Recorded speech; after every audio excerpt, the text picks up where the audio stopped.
سورۃ ابراہیم۔ بسم اللہ الرحمن الرحیم، الف لام را، کتاب انزلناہ الیک لتخرج الناس من الظلمات الى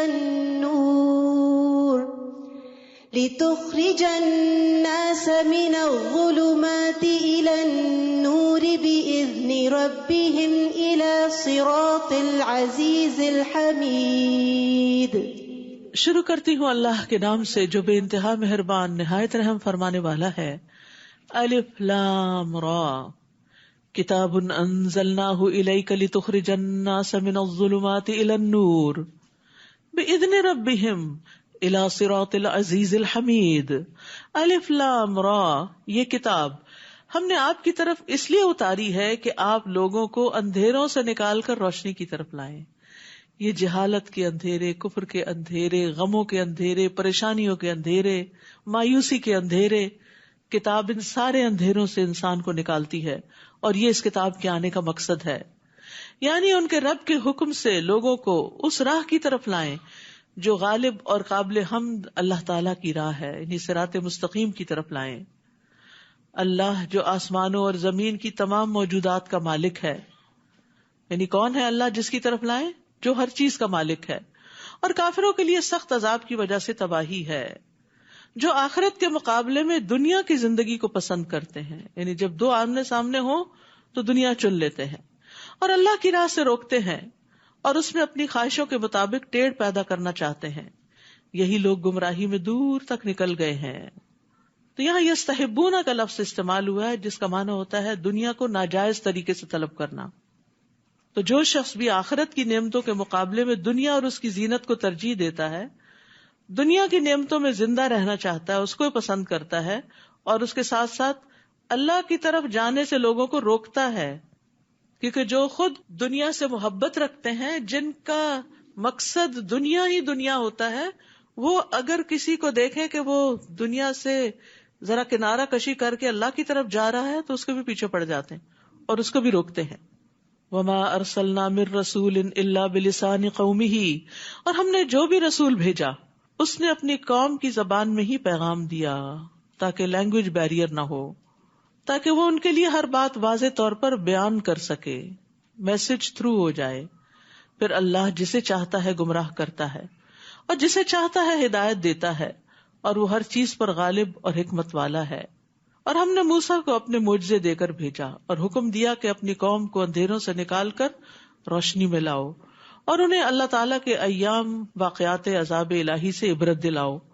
ان واقعات میں ہر صبر اور شکر کرنے والے کے لیے بہت سے عبرت کے نشان ہیں، یعنی لکل صبار شکور، اور یہ جملہ کئی جگہ پر آیا ہے۔ تو خوشحالی یا تکلیف، نعمتیں یا مصائب، ان باتوں کے ذریعے اللہ تعالیٰ آزماتا ہے۔ تو تکلیف میں صبر کرے اور نعمت پہ شکر کرے تو اللہ تعالیٰ کی طرف سے پھر توفیق حاصل ہوتی ہے نیک کام کرنے کی۔ اور شکر کیا ہوتا ہے؟ شکر کا لفظ ہم بہت دفعہ پڑھتے ہیں لیکن ہم صرف لفظ ہی دہرا دیتے ہیں۔ شکر کہتے ہیں نعمت دینے والے کی نعمت کا عاجزی، انکساری اور محبت سے اعتراف کرنا کہ اللہ نے دی ہے یہ۔ ابن قیم کہتے ہیں بس جو شخص نعمت کو نہیں پہچانتا کہ یہ نعمت ہے، جیسے اسلام نعمت ہے یا کوئی تکلیف بھی نعمت ہے، بلیسنگ ان ڈسگائز، وہ اس سے جاہل ہے تو وہ اس کا شکر بھی ادا نہیں کرتا۔ اسی لیے مومن تکلیف میں بھی اللہ کا شکر ادا کرتا ہے کہ یہ بھی کسی فائدے کے لیے آئی ہے، یا تو دنیا کا کوئی ہوگا یا آخرت کے گناہ معاف ہوں گے۔ پھر وہ کہتے ہیں جو نعمت کو تو پہچانتا ہے لیکن اس نعمت کے دینے والے کو نہیں پہچانتا، یہ بھی شکر نہیں۔ پھر کہتے ہیں جو نعمت اور نعمت دینے والے کو پہچانتا ہے لیکن اس نعمت کا انکار کرتا ہے تو وہ بھی ناشکرا ہے۔ جو نعمت عطا کرنے والے کو پہچانتا ہے، اس کا اقرار بھی کرتا ہے، اس کا انکار نہیں کرتا، لیکن نعمت دینے والے کے لیے عاجزی اختیار نہیں کرتا، نہ اس سے محبت کرتا ہے، نہ اس سے راضی ہوتا ہے، وہ بھی شکر ادا نہیں کرتا۔ تو شکر کیا ہے؟ نعمت دینے والے کو پہچاننا، نعمت کا اقرار، نعمت دینے والے کے لیے عاجزی اختیار کرنا، اس سے محبت کرنا، اس سے راضی ہونا، اور اس نعمت کو دینے والے کی محبوب جگہ اور اس کی اطاعت کے کام میں خرچ کرنا۔ تو دراصل یہ ہے شکر، جسے شکر ادا کرنا کہتے ہیں۔ اور ایک کتاب ہے شکر گزار کہاں ہے، اس میں یہ پیسج پورا شکر کی تعریف میں لکھا ہوا ہے، اگر آپ لوگوں کو چاہیے. اور ویسے بھی شکر گزاری کے فائدے اس میں بہت سے پتہ چلتے ہیں، تو بک سٹور سے ضرور لیجیے، کیونکہ ایسی کتابیں جو ہیں وہ علم میں اضافہ کرتی ہیں اور علم روشنی ہوتی ہے، اور انسان اس سے پھر خیر اور بھلائی کی طرف جاتا ہے. اور خصوصاً شکر ادا کرنا جو انسان کو پازیٹیو بنا دیتا ہے. اور یاد کرو جب موسیٰ نے اپنی قوم سے کہا، اللہ کے اس احسان کو یاد کرو جو اس نے تم پر کیا، جب اس نے تمہیں فرعونیوں سے نجات دی. وہ تمہیں بری طرح سزا دیتے تھے، تمہارے بیٹوں کو تو مار ڈالتے تھے اور تمہاری عورتوں کو زندہ بچا رکھتے تھے، اور اس میں تمہارے رب کی طرف سے بہت بڑی آزمائش تھی. اور جب تمہارے رب نے اعلان کیا تھا اگر تم شکر ادا کرو گے تو تمہیں اور زیادہ دوں گا، لئن شکرتم لازیدنکم، اور اگر ناشکری کرو گے تو پھر میرا عذاب بھی بڑا سخت ہے. تو انعام پر، نعمت پر انسان اگر شکر ادا کرے تو اللہ کا فضل بھی بڑھ جاتا ہے. اور وہ فضل کیا ہوتا ہے؟ مزید نیک کاموں کی توفیق ملتی جاتی ہے اور اس پر اجر بھی ملتا ہے. شکر سے نعمت قید ہو جاتی ہے. بیماری میں بھی انسان اگر شکر ادا کرے تو اللہ تعالیٰ پہلے سے اچھی صحت دے دیتا ہے. بیماری صحت کا باعث بن جاتی ہے. کئی چھپے ہوئے امراض درست ہو جاتے ہیں. لیکن اس کے برعکس ناشکری پر کہ ہائے واہ ویلا مچا دے انسان اور کہ وائے می، تو پھر کیا ہوتا ہے؟ اس پر اللہ کی ناراضگی آتی ہے. ہر حال میں شکر کے کلمات ادا کرتے رہنا چاہیے. اور خواتین کو خصوصاً شکر ادا کرنے میں مشکل ہوتی ہے، جس کی طرف نبی صلی اللہ علیہ وسلم نے توجہ بھی دلائی کہ وہ شوہروں کی شکر گزار نہیں ہوتی. ان کی طرف سے جو ملتا ہے اس کا کوئی ذکر نہیں، اور کوئی تکلیف پہنچے تو سب کو نشر.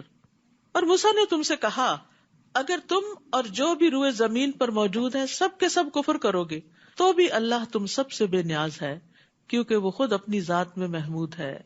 کیا تمہیں ان لوگوں کے حالات نہیں پہنچے جو تم سے پہلے گزر چکے ہیں، جیسے نوح، عاد اور سمود کی قومیں، اور ان کے بعد آنے والے لوگوں کے حالات جنہیں صرف اللہ ہی جانتا ہے. ان کے پاس ان کے رسول واضح دلائل لے کر آئے تو انہوں نے اپنے ہاتھ اپنے منہ میں دے لیے اور کہنے لگے جو پیغام تم لائے ہو ہم اس کا انکار کرتے ہیں، اور جس بات کی طرف تم ہمیں بلاتے ہو اس سے ہم ایسے شک میں پڑ گئے جو ہمیں بے چین کر رہا ہے. رسولوں نے انہیں کہا کیا اس اللہ کے بارے میں شک ہے جو آسمانوں اور زمین کا پیدا کرنے والا ہے؟ وہ تمہیں بلاتا ہے کہ تمہارے گناہ معاف کر دے اور ایک معین عرصے تک تمہیں مہلت بھی دیتا ہے. وہ کہنے لگے تم تو ہمارے ہی جیسے انسان ہو، تم چاہتے یہ ہو کہ ہمیں ان معبودوں سے روک دو جنہیں ہمارے باپ دادا پوجتے تھے، ہمارے پاس کوئی واضح معجزہ تو لاؤ. یعنی الٹا پیغمبروں کی نیت پہ شک کیا، ان کی بات کو ٹویسٹ کیا اور کچھ سے کچھ بنا دیا. پیغمبر کس چیز کی طرف بلا رہے تھے اور وہ اس کو کس طرح انٹرپریٹ کر رہے تھے. اور جو بھی اللہ کی طرف بلاتا ہے ضروری نہیں کہ لوگ اس کی بات سمجھ جائیں، بعض اوقات وہ اس کو غلط معنی دیتے ہیں اور خوب تنقید کرتے ہیں، حالانکہ آپ نے وہ بات کہی نہیں ہوتی. ایسے میں یہ چیز بڑی تسلی دیتی ہے کہ اللہ تو جانتا ہے ہم کیا کر رہے ہیں. مثلاً قرآن مجید میں اللہ تعالیٰ ہی صبر کا حکم دے رہے ہیں نا. کتنی دفعہ صبر کا ذکر ہوا، کتنی دفعہ شکر کا ذکر ہوا. تو اگر کوئی شخص آپ کو یہ کہے کہ آپ روز یہی قصہ سناتی ہیں کہ صبر کرو شکر کرو صبر کرو شکر، تو یہ کس نے کہا ہے؟ میں اپنے پاس سے تو نہیں گھڑ کے کہہ رہی کہ یہ کرو. یہ تو جس نے ہمیں پیدا کیا ہے وہی پیغام دے رہا ہے، اور اگر ہم یہ کریں گے تو ان فائدوں کو بھی پہنچیں گے. اور اگر ہم صبر و شکر نہیں کرتے تو مزریبل لائف گزارتے ہیں. ہر وقت کڑواہٹ بھری رہتی ہے ہمارے منہ میں، جب بات نکلتی ہے منہ سے کڑوی نکلتی. ظاہر جیسا منہ ہوگا ویسی بات نکلے گی نا، جیسا دل ہوگا ویسے ہی خیالات ہوں گے آپ کے دوسروں کے بارے میں. پھر آپ کو دوسروں کی بات بھی سمجھ نہیں آتی، ان کی خیر خواہی بھی نہیں آپ کو نظر آتی کہ وہ آپ کے لیے اچھا چاہتے ہیں. تو ایک بدگمانی 100 بیماریوں کو جنم دیتی ہے. رسولوں نے انہیں کہا ٹھیک ہے ہم تمہارے ہی جیسے انسان ہیں، مگر اللہ اپنے بندوں میں سے جس پر چاہتا ہے انسان فرما دیتا ہے، اور یہ ہماری طاقت نہیں کہ اللہ کے حکم کے بغیر کوئی معجزہ لا سکیں. اور ایمان لانے والوں کو اللہ ہی پر بھروسہ کرنا چاہیے. اور ہم اللہ پر کیوں نہ بھروسہ کریں جبکہ اس نے ہمیں ہماری سب راہیں دکھا دی ہیں، اور جو دکھ تم ہمیں دے رہے ہو اس پر ہم صبر کریں گے. اور بھروسہ کرنے والوں کو اللہ ہی پر بھروسہ کرنا چاہیے. آخر کافروں نے اپنے رسول سے کہہ دیا کہ ہم تمہیں اپنے ملک سے نکال دیں گے یا تمہیں واپس ہمارے دین میں آنا ہوگا. تب ان کے رب نے ان کی طرف وحی کی کہ ہم ان ظالموں کو یقیناً ہلاک کر دیں گے اور ان کے بعد تمہیں اس ملک میں آباد کریں گے. یہ انعام اس شخص کے لیے ہے جو میرے سامنے جواب دہی کے لیے کھڑا ہونے سے اور میری وعید سے ڈرتا ہو. تو اللہ کے غضب اور اس کی وعید سے ڈرنا ایمان کی علامت ہے. رب کی نافرمانی سے ڈرنا یہ بھی ایمان کی علامت ہے. جب ہم کوئی غلط کام کر لیتے تو ہمیں ڈر لگنا چاہیے کہ ہماری پکڑ نہ ہو.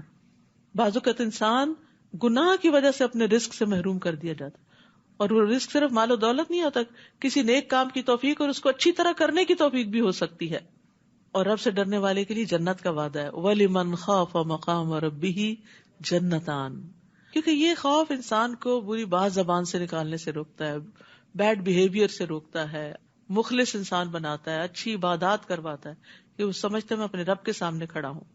وَاسْتَفْتَحُوا وَخَابَ كُلُّ جَبَّارٍ عَنِيدٍ, رسولوں نے فتح کی دعا مانگی تھی اور اس کے نتیجے میں ہر جابر دشمن نامراد ہو گیا. مِن وَرَائِهِ جَهَنَّمْ وَيُسْقَى مِن مَّاءٍ صَدِيدٍ, اس کے بعد اس کے لیے جہنم ہوگی اور پینے کو اسے پیپ کا پانی دیا جائے گا, استغفر اللہ, جسے وہ گھونٹ گھونٹ پیے گا اور اسے بمشکل ہی حلق سے اتار سکے گا. موت اسے ہر طرف سے آئے گی مگر وہ مرے گا نہیں, اور اس سے آگے اور سخت عذاب ہوگا. ابراہیم تیمی کہتے ہیں کہ کافر کو موت اس کے جسم کی ہر جگہ سے آئے گی, حتیٰ کہ اس کے بالوں کے کناروں سے بھی. اس کے جسم کی ہر جگہ میں پائی جانے والی دردوں اور تکلیفوں کی وجہ سے ہر طرف سے موت اس کو گھیرے ہوئے ہوگی. ضحاک کہتے ہیں اس کے پاس موت ہر جانب اور ہر جگہ سے آتی, یہاں تک کہ اس کے پاؤں کے انگوٹھوں سے بھی, یعنی ہر طرف سے نزع اور سکرات میں پکڑا ہوا ہوگا. جن لوگوں نے اپنے رب سے کفر کیا ان کے اعمال کی مثال اس راکھ کی سی ہے جسے آندھی کے دن تیز ہوا نے اڑا دیا ہو. یہ لوگ اپنے کیے کرائے میں سے کچھ بھی نہ پا سکیں گے, یہی پرلے درجے کی گمگشتگی ہے. کیا تم دیکھتے نہیں کہ اللہ تعالیٰ نے آسمانوں اور زمین کو حق کے ساتھ پیدا کیا ہے؟ اگر وہ چاہے تو تمہیں لے جائے اور تمہاری جگہ نئی مخلوق لے آئے, اور یہ بات اللہ تعالیٰ کے لیے کچھ دشوار نہیں. اور جب یہ لوگ اللہ کے سامنے حاضر ہوں گے تو کمزور لوگ ان لوگوں سے جو دنیا میں بڑے بنے ہوئے تھے کہیں گے ہم تو تمہارے ہی پیچھے لگے ہوئے تھے, بتاؤ آج آپ اللہ کے عذاب سے بچانے کے لیے ہمارے کچھ کام آ سکتے ہو؟ وہ کہیں گے اگر اللہ ہمیں ہدایت دیتا تو ہم بھی تمہیں دیتے, ہمارے لیے یکساں ہے کہ ہم بے صبری کریں یا صبر کریں, بہرحال ہمارے لیے نجات کی کوئی جگہ نہیں. تو ہدایت کی رغبت دنیا میں ہی ہو جانی چاہیے, آخرت میں کچھ فائدہ نہ ہوگا. اب یہاں سے خطبہ شیطان شروع ہوتا ہے, اس کو خطبہ شیطان کہتے ہیں, کہ جب سارے انسانوں کا فیصلہ ہو چکے گا, جنت والے جنت میں چلے جائیں گے, جہنم والے جہنم میں, تو شیطان ایک خطبہ دے گا. کیا کہے گا؟ وقال الشیطان لما قضی الامر ان اللہ وعدکم وعد الحق ووعدتکم فاخلفتکم, اور جب تمام امور کا فیصلہ چکا دیا جائے گا تو شیطان کہے گا اللہ نے تم سے جو وعدہ کیا تھا وہ سچا تھا, اور میں نے بھی تم سے ایک وعدہ کیا تھا جس کی میں نے تم سے خلاف ورزی کی, اور میرا تم پر کچھ زور نہ تھا, بجز اس کے کہ میں نے تمہیں اپنی طرف بلایا تو تم نے میری بات مان لی, لہٰذا آج مجھے ملامت نہ کرو بلکہ اپنے آپ ہی کو کرو. آج نہ میں تمہاری فریاد رسی کر سکتا ہوں اور نہ تم میری کر سکتے ہو. اس سے پہلے جو تم نے مجھے اللہ کا شریک بنایا میں اس کا انکار کرتا ہوں. ایسے ظالموں کے لیے یقیناً دردناک عذاب ہے. استغفر اللہ. اب آپ دیکھیے کہ ابلیس لعنہ اللہ جہنم میں جا کے جو تقریر کرے گا تو اس کا مقصد کیا ہے؟ جو ہونا تھا ہو چکا, تاکہ لوگوں کو اور زیادہ غم میں مبتلا کرے, ان کو حسرتیں دلائے, انہیں مزید خسارے میں ڈالے, ان کو پریشان کرے. دیکھیے ایک شخص آپ کو دھوکہ دیتا, آپ کو پتہ نہیں چلتا تو آپ کا غم آدھا ہوتا ہے, لیکن جب آپ کو پتہ چل جاتا ہے کہ اس نے آپ کو چیٹ کیا ہے تو پھر کیا ہوتا ہے؟ اور اگر وہ شخص بدتمیز ہو کر آپ کے منہ پہ آ کے بولنے لگے کہ میں نے کیا تمہارے ساتھ یہ, تو وہ اور زیادہ دکھی کر دیتا ہے انسان کو. یہاں شیطان کا یہی حال ہوگا کہ جو جرم وہ کرتا رہا اس کا اعلان اب اقرار کرے گا کہ ہاں میں نے کیا تھا یہ سب کچھ.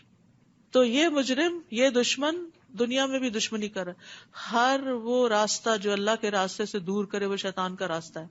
وہ بظاہر کتنا بھی خوشنما نظر آتا اس سے پرہیز کرنا چاہیے. وَأُدْخِلَ الَّذِينَ آمَنُوا وَعَمِلُوا الصَّالِحَاتِ جَنَّاتٍ تَجْرِي مِن تَحْتِهَا الْأَنْهَارُ خَالِدِينَ فِيهَا بِإِذْنِ رَبِّهِمْ تَحِيَّتُهُمْ فِيهَا سَلَامٌ. جو لوگ ایمان لائے اور نیک عمل کرتے رہے انہیں ایسے باغوں میں داخل کیا جائے گا جن میں نہریں بہ رہی ہیں, وہ اللہ کے حکم سے ان میں ہمیشہ رہیں گے. وہاں ان کی دعائے ملاقات سلام ہوگی. ہر کوئی ایک دوسرے سے ملاقات کے وقت سلام کرے گا. اللہ تعالیٰ اپنے بندوں کو سلام بھیجے گا. مومن بندے ایک دوسرے کو ملاقات پہ سلام کہیں گے. فرشتے صبح شام سلام کرنے آئیں گے. سلام ہی سلام کی پکار عام ہوگی. تو دنیا میں سلام نہیں کریں گے. آج ہماری نسلیں سلام بھولتی چلی جا رہی ہے. یو ہائے ادھر ادھر کی. اور اس میں وہ بھی فخر کرتے ہیں اور ہم بھی خوش ہوتے ہیں ان پر, اور ان کو سمجھاتے نہیں کہ کتنا بڑا فرق ہے, یہ کس راہ پہ چل پڑے. شیطان نے یہ کلمات ان کے لیے خوبصورت بنا دی ہیں جن کا کوئی مطلب ہی نہیں. تو اس لیے جو ہماری اقدار ہیں, ٹریڈیشنز ہیں, سنتیں ہیں, ان کو بھی کانشیسلی اپنانا چاہیے. کسی کام کے شروع میں بسم اللہ کہنا, الحمدللہ کہنا, اللہ کا ذکر بلند آواز سے کرنا, کیونکہ وہ احساس کمتری کا شکار ہے نا, دوسری تہذیبوں سے متاثر ہے کہ وہ زیادہ ترقی یافتہ لوگوں کی باتیں ہیں, اور مسلمان بیکورڈ ہیں تو ان کے سارے طور طریقے بھی جو اللہ اور اس کے رسول نے بتایا وہ بھی شاید بیکورڈ ہیں. نہیں, کمپیریزن کر کے دکھائیں کہ کیا بہتر ہے اس میں سے. تو جنت سراسر سلامتی کی جگہ ہے جس کا آغاز مسلمان ہونے سے ہوتا ہے, اسلام لانے سے ہوتا ہے, اور سلامتی اور پیس کو عام کرنے سے ہوتا ہے. گھروں میں اپنی زبان اور ہاتھ سے دوسروں کو محفوظ رکھیں, گھر کے باہر, دوستوں میں, جہاں جس کے ساتھ مل کے کام کریں, اکٹھے سفر کریں, لین دین کریں, کسی بھی جگہ پر اپنے کولیگز ہیں, ان سب کے لیے آپ سلامتی کا پیغام بن جائیں کہ آپ کو دیکھیں تو انہیں تسلی ہو, مجھے اس شخص سے کوئی خطرہ نہیں, مجھے اس شخص سے کوئی خوف نہیں. یہ امن کا پیغامبر ہے. افسوس یہ کہ آج مسلمانوں کی یہ شناخت گم ہو گئی. سلامتی کا پیغام ہماری پہچان ہے اور یہی سلامتی کا ذریعہ بنے گا.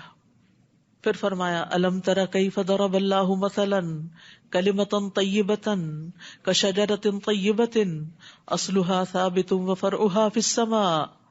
آپ دیکھتے نہیں کہ اللہ تعالیٰ نے کلمہ طیبہ یعنی توحید کی کتنی عمدہ مثال بیان کی ہے, جیسے وہ ایک پاکیزہ درخت ہو. یہ کلمہ کیا ہے؟ جیسے ایک پاکیزہ درخت, عمدہ درخت, بہترین درخت, جس کی جڑ زمین میں خوب جمی ہوئی ہو اور شاخیں آسمان سے باتیں کرتی ہوں, اور پھر وہ ہر آن اپنے پھل دیتا ہو.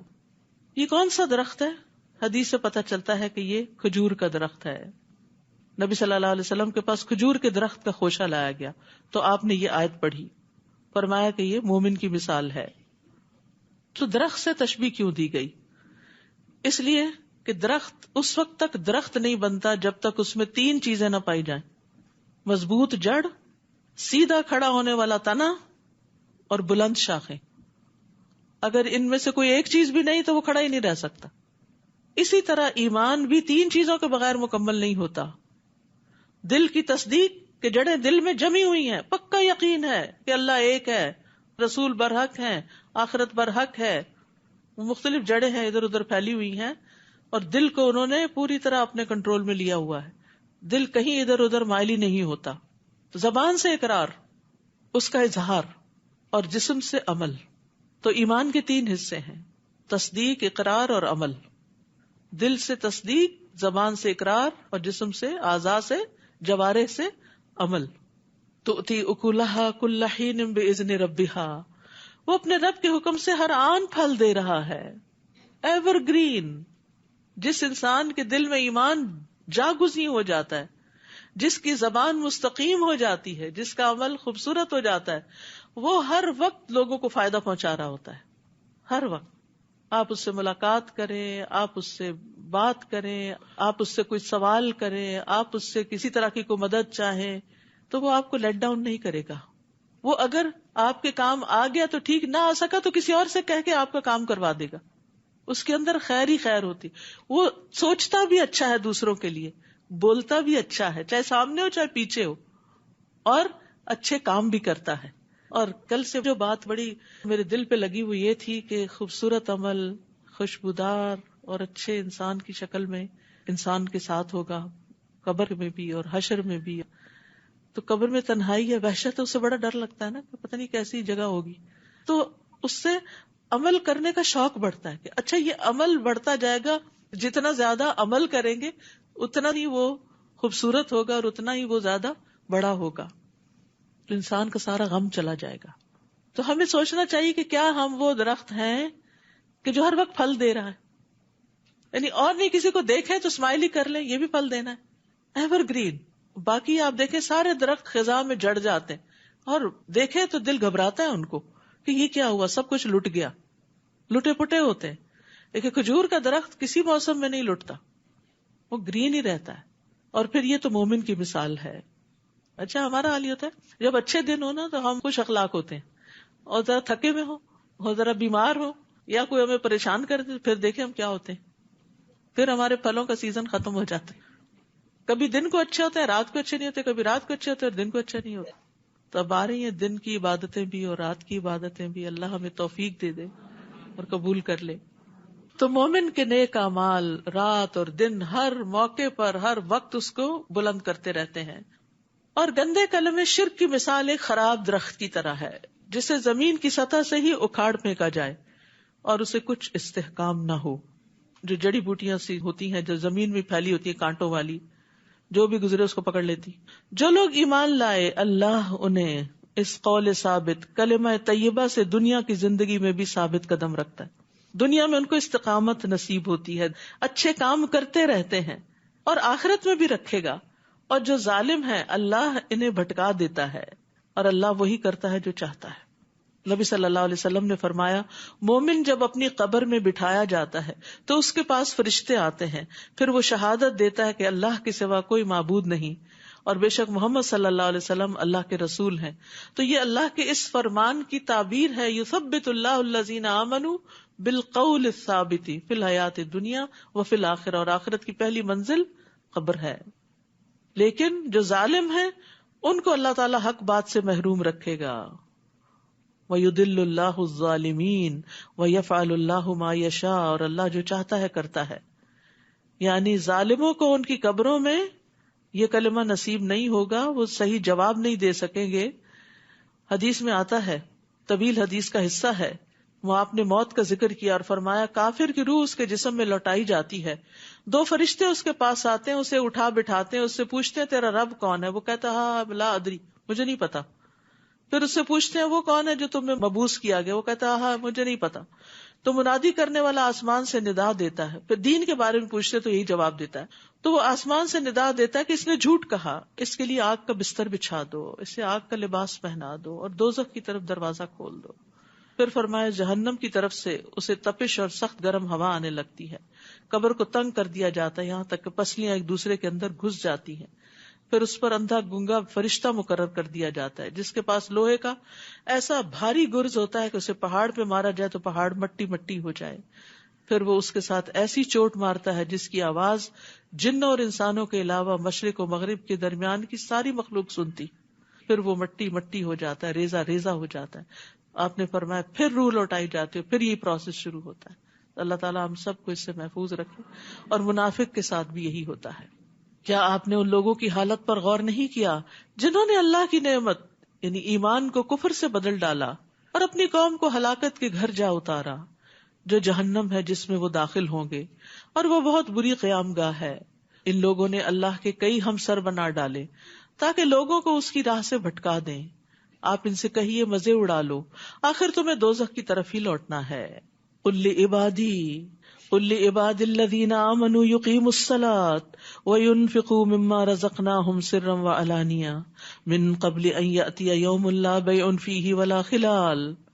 اے نبی میرے ان بندوں کو جو ایمان لائے ہیں کہہ دیجئے کہ وہ نماز قائم کریں اور جو کچھ ہم نے انہیں دے رکھا ہے اس میں سے پوشیدہ اور اعلانیہ خرچ کیا کریں, قبل اس کے کہ وہ دن آ جائے جس میں نہ خرید و فروخت ہوگی اور نہ دوستی کام آئے گی. تو آپ دیکھ رہے ہیں کہ کم و بیش روزانہ صدقے کی بات ہوتی ہے. کل کسی نے مجھ سے پوچھا کہ ہر روز تو کوئی لینے والا نہیں ہوتا تو کیا کریں, تو اس میں یہ ہے کہ آپ اپنے گھر میں ہی صدقہ باکس بنا لیں اور ہر روز اس میں ڈالتے جائیں. ہفتے کے ہفتے, رات کو, دن کو, جب کبھی مسجد جائیں ساتھ لے جائیں. اور اس میں آپ دیکھیے جس بھی چیز پہ آپ خرچ کرتے ہیں وہ صدقہ ہی کہلاتا ہے. کوئی صدقہ جاریہ ہوتا ہے جو تعلیم وغیرہ پہ خرچ کیا جاتا ہے, اور کوئی فقراء اور مساکین کو کھلانے اور ان کی ضروریات پوری کرنے کے کام آتا ہے. تو ہمیں اللہ کے راستے میں دے دینا چاہیے اور ہمیں ملے گا اجر ہماری نیت کے مطابق. حضرت عائشہ اور حضرت اسماء دونوں کا طریقہ مختلف تھا. ایک ان میں سے وہ تھی جن کے پاس جو آتا بس فوراً نکال دیتی, اور دوسری جمع کرتی رہتی. جب کوئی ایک سرٹن اماؤنٹ جمع ہو جاتی کچھ قابل ذکر تو پھر اکٹھا دیتی. کل عبادی، اللہ کہتے ہیں میرے بندوں سے کہیے. تو کیا ہم اللہ کے بندے نہیں بنیں گے کہ اللہ میں تیری بندی ہوں؟ اگر اللہ کی بندی ہے تو پھر اللہ نے جو کہا ہے وہ کرے. نمبر 1 اقامت صلاۃ، اور نمبر 2 جو ہم نے رزق دیا ہے اس میں سے چھپا کے بھی خرچ کریں اور کبھی دکھا کے بھی. جیسے گھر میں بچوں کو سمجھانا ہے، بتانا ہے، تو ان کے سامنے خود بھی ڈبے میں ڈالیں اور ان سے بھی ڈلوائیں. خاص طور پر کیش وغیرہ اب تو مشکل ہی ہوگی نا، ہر چیز کارڈز پہ چل رہی، چینج ہوتا ہی نہیں، رکھنا ہی نہیں چاہتے کیونکہ بیگ بھاری ہو جاتا ہے. تو اب وہ پہلے جو گھروں میں پورے پورے باکسز بھر جاتے تھے کوائنز سے، اب وہ سلسلہ بھی نہ ہونے کے برابر ہو گیا. لیکن کچھ بھی کرے انسان اپنے ہاتھ سے اپنے آگے کے لیے دے تاکہ اگلی منزلیں آسان ہوں. موت کے وقت اگر انسان سے پوچھا جائے کہ تم کیا کرنا چاہو گے تو وہ کہے گا مجھے دنیا میں بھیجے، میں ذرا صدقہ کر کے آ جاؤں. وہ یہ نہیں کہے گا میں نماز پڑھوں یا کچھ اور کروں، صدقہ کر لوں. اللہ وہ ہے جس نے آسمانوں اور زمین کو پیدا کیا اور آسمان سے پانی برسایا اور اس پانی سے تمہارے کھانے کو پھل پیدا کیے، نیز تمہارے لیے کشتی کو مسخر کیا کہ اس کے حکم سے سمندر میں رواں ہو، اور دریاؤں کو بھی تمہارے لیے مسخر کر دیا، اور تمہاری خاطر سورج اور چاند کو کام پہ لگا دیا جو لگاتار چل رہے ہیں، رکتے ہی نہیں، تھکتے ہی نہیں، اور رات اور دن کو بھی تمہاری خاطر کام پہ لگا دیا. سبحان اللہ، خود بخود رات آ جاتی ہے، ہمیں لانی نہیں پڑتی، کرٹن نیچے کرنے پڑتے ہیں لیکن رات خود ہی آ جاتی. اگر رات بھی لانی پڑتی سونے کے لیے تو پتہ نہیں کب لاتے اور کب اسے پھر چھوڑتے بھی ہاتھ سے. یہ تو شکر اللہ نے اپنے ہاتھ میں رکھا. اور جو کچھ بھی تم نے اللہ سے مانگا اس نے وہ تمہیں دیا، اور اگر اللہ کی نعمتیں گننا چاہو تو اس کا کبھی حساب نہ رکھ سکو گے، گن ہی نہیں سکتے، کیونکہ بہت سی تو ہمیں معلوم ہی نہیں. انسان تو ہے ہی بے انصاف اور ناشکرا. اور یاد کرو جب ابراہیم نے دعا کی تھی، اے میرے رب اس شہر مکہ کو پرامن بنا دے اور مجھے بھی اور میری اولاد کو بھی اس بات سے بچائے رکھنا کہ ہم بتوں کی پوجا کریں. توحید پر اس شہر کی بنیاد رکھی جا رہی ہے اور ڈر ہے شرک کا. ہمیں کبھی شرک سے ڈر ہی نہیں لگا اور بچوں کے لیے بھی نہیں لگتا. اے میرے رب ان معبودوں نے تو بہت سے لوگوں کو گمراہ کر دیا. وہ پچھلا ان کو یاد تھا نا جو ان کے والد اور ان کی پوری قوم کر رہی تھی. لہٰذا جس نے میری پیروی کی وہ یقیناً میرا ہے. باپ سے رشتہ ختم ہو چکا ہے، وہ نسبی رشتہ تھا. اب میرا کون ہے جو میرے دین پر ہوگا. اور جس نے میری نافرمانی کی سو تو معاف کرنے والا، رحم کرنے والا ہے. انبیاء کا اخلاق کیا ہے کہ وہ نافرمانوں کے لیے بھی دعا کرتے ہیں. جیسے حضرت ابو ہریرہ نے کہا کہ اے اللہ کے رسول، دوس نے نافرمانی کی ہے تو پھر آپ نے ان کے لیے دعا کی تھی، اللہم اہد دوسا وأت بہم ربنا انی اسکنت من ذریتی بواد غیر ذی زرع عند بیتک المحرم. اے میرے رب میں نے اپنی اولاد کے ایک حصے کو تیرے قابل احترام گھر کے پاس ایسے میدان میں لا بسایا جہاں کوئی کھیتی نہیں. ہم اپنے بچوں کو کہاں سیٹل کرنا چاہتے ہیں جہاں وہ ہم سے بھی بہتر زندگی بسر کر سکے. اور ابراہیم علیہ السلام نے اللہ کی خاطر بچوں کو کہاں لا بٹایا؟ جہاں دنیا نہیں تھی، تاکہ وہ نماز قائم کریں. اے رب بعض لوگوں کے دلوں کو ان کی طرف مائل کر دے اور انہیں کھانے کو پھل مہیا کر دے. توقع ہے کہ یہ شکر گزار رہیں گے. محبتوں کی دعا بھی کی کہ لوگوں کے دل ان کی طرف مائل کر دے، اور کھانے کے لیے بھی بہترین چیز مانگی. تو ربنا آتنا فی الدنیا حسنہ، بے شک آپ دین کے لیے قربانیاں کریں لیکن حسنہ مانگتے رہیں. یہ نہیں کہا اپنے آپ کو مشقتوں میں ہی رکھنا پسند کریں، لیکن اللہ کی خاطر اگر قربانی کرنی پڑے، کبھی نعمتیں اور آرام چھوڑنے پڑے تو خوشی سے چھوڑ بھی دیں. اے رب جو کچھ ہم چھپاتے ہیں یا ظاہر کرتے ہیں تو سب کچھ جانتا ہے. زمین و آسمان میں کوئی چیز ایسی نہیں جو اللہ سے چھپی ہوئی ہو. اس اللہ کا شکر ہے جس نے مجھے بڑھاپے میں اسماعیل اور اسحاق عطا کیے. بلا شبہ میرا رب دعا سنتا ہے. رب اجعلنی مقیم الصلاۃ ومن ذریتی ربنا وتقبل دعاء ربنا اغفر لی ولوالدی وللمؤمنین یوم یقوم الحساب. اے رب مجھے بھی اور میری اولاد کو بھی نماز قائم رکھنے والا بنا. اے رب میری یہ دعا قبول فرما. اے رب مجھے اور میرے والدین اور سارے مومنوں کو اس دن معاف کر دینا جب حساب لیا جائے گا. مومنوں یہ کبھی خیال نہ کرنا کہ ظالم جو کچھ کر رہے ہیں اللہ ان سے بے خبر ہے. وہ تو انہیں اس دن کے لیے مہلت دے رہا ہے جس دن نگاہیں پھٹی کی پھٹی رہ جائیں گی. وہ یوں اپنے سر اٹھائے اور سامنے نظریں جمائے دوڑے جا رہے ہوں گے کہ ان کی نگاہیں ان کی اپنی طرف بھی نہ مڑ سکیں گی اور دل گھبراہٹ کی وجہ سے اڑے جا رہے ہوں گے. یعنی جہنم کی ہولناکی آنکھ نہ جھپکنے دے گی، شدید گھبراہٹ کی کیفیت ہوگی. اور ان کے دل سمجھ سے بالا ہوں گے، شعور سے خالی ہوں گے. افئدتہم ہوا، اے نبی آپ لوگوں کو اس دن سے ڈرائیے جب عذاب انہیں آ لے گا تو اس دن ظالم کہیں گے اے ہمارے رب ہمیں تھوڑی سی مدت اور مہلت اور دے دے، ہم تیری دعوت کو قبول کریں گے، تیرے رسولوں کی پیروی کریں گے. اللہ تعالیٰ انہیں جواب دے گا کیا تم وہی لوگ نہیں ہو جو اس سے پہلے یہ قسمیں کھایا کرتے تھے کہ تمہیں کبھی زوال ہی نہیں آئے گا، یعنی نعمتیں پا کر تم اکڑ گئے تھے اور تم سمجھتے تھے یہ کبھی ٹلنے والی نہیں. حالانکہ تم ایسے لوگوں کی بستیوں میں آباد ہوئے تھے جنہوں نے اپنے آپ پر ظلم کیا تھا، اور تم پر یہ بھی واضح ہو چکا تھا کہ ان سے ہم نے کیا سلوک کیا تھا، اور تمہارے لیے ان کی مثالیں بھی بیان کر دی تھی. لیکن کیا ہوا، تم نے ان سے کوئی سبق نہ لیا. ان لوگوں نے حق کے خلاف خوب چالیں چلی، حالانکہ ان کی چالوں کا توڑ اللہ کے پاس موجود تھا، اگرچہ ان کی چالیں ایسی خطرناک تھیں کہ ان سے پہاڑ بھی ٹل جائیں. اے نبی یہ کبھی خیال نہ کرنا کہ اللہ نے اپنے رسولوں سے جو وعدہ کیا ہے وہ اسے پورا نہ کرے گا، یقیناً وہ سب پر غالب اور انتقام لینے پہ قادر ہے. جس دن یہ زمین اور آسمان تبدیل کر دیے جائیں گے اور لوگ ایک اور زبردست اللہ کے حضور حاضر ہو جائیں گے، اور اس دن آپ مجرموں کو زنجیروں میں جکڑا ہوا دیکھیں گے، قیامت کے دن بھی. اور پھر جہنم میں ان کے لبادے تار کول کے ہوں گے اور آگ ان کے چہروں کو ڈھانک رہی ہوگی. یہ سخت ترین عذاب ہے جس کی یہاں ڈسکرپشن دی جا رہی ہے. یہ اس لیے ہوگا کہ اللہ ہر شخص کو اس کے کیے کا بدلہ دے، بلا شبہ اللہ فوراً حساب چکا دینے والا ہے. ھذا بلاغ للناس، یہ قرآن لوگوں تک پہنچانے کی چیز ہے.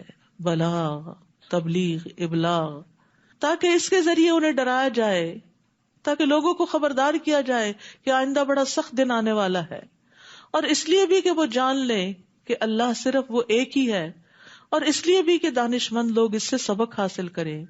یہ ہے قرآن کے آنے کا مقصد کہ اس کو لوگوں تک پہنچایا جائے، اس سے لوگوں کو خبردار کیا جائے، اس سے لوگوں کو یہ بتایا جائے کہ اللہ ایک ہے، اور اس سے عقل مند لوگ نصیحت پکڑیں. تو اس لیے بہت ضروری ہے کہ ہم سب خود بھی قرآن پڑھنے والے ہوں، گھر والوں کو بھی اس طرف راغب کریں. اور الحمدللہ اب مردوں کے لیے بھی پہلی رمضان سے انشاءاللہ شام 6 سے 8 بجے تک روزانہ دورہ قرآن ہوگا، کیونکہ صبح کے وقت مرد حضرات جو ہم اپنے کاموں پہ ہوتے ہیں، تو شام کے وقت اگر وہ آ سکیں تو یہاں کیمپس میں آ کے سن لیں، نہیں تو آن لائن بھی وہ سن سکتے ہیں. اور آن لائن میں آپ alhuda.us.com پہ جائیں اور وہاں پر رمضان پروگرام کی جو آپشنز ہوں گی ان کو کلک کر کے فار مین جو ہے اس کو آپ وہ کر سکتے ہیں. یعنی آپ خود لگا دیں، گھر والے نہیں سنیں، خود لگا دیں، خود بھی کام کاج کرتے رہیں اور ان کو بھی سنواتے رہیں. اور پھر آپ دیکھیے کہ رمضان کے بعد بھی یہ سلسلہ جاری رکھیں. بچوں کے لیے ناظرہ کلاسز کا پروگرام ہے، مفتاح القرآن، اس کا فلائر آپ پیچھے سے لے سکتے ہیں. سمر پروگرام آ رہا ہے، اور ہفتے میں 4 دن تجوید کا پروگرام ہوگا انشاءاللہ. تجوید، تفسیر اور اسلامک آرٹ یہ سمر پروگرام ہے. تو ڈفرینٹ پروگرامز کے فلائرز پیچھے موجود ہیں، لے جائیے، خود کے لیے بھی اور دوسروں کو بھی بتائیے کہ جو قرآن آپ نے سنا ہے اگر آپ خود نہیں سنا سکتے تو دوسروں کو راہ دکھا دیجیے تاکہ وہ بھی سن لیں. سورۃ الحجر، بسم اللہ الرحمن الرحیم، الف لام را، تلک آیات الکتاب وقرآن مبین. الف لام را، یہ اللہ کی کتاب اور اس قرآن کی آیات ہیں جو اپنے احکام واضح طور پر بیان کرنے والا ہے. اللہ ہمیں اس پر عمل کرنے والا بنا دے اور اسے دور دور تک پہنچانے والا بنا دے. وآخر دعوانا ان الحمد للہ رب العالمین. سبحانک اللہم وبحمدک، اشہد ان لا الہ الا انت، استغفرک واتوب الیک. السلام علیکم ورحمۃ اللہ وبرکاتہ.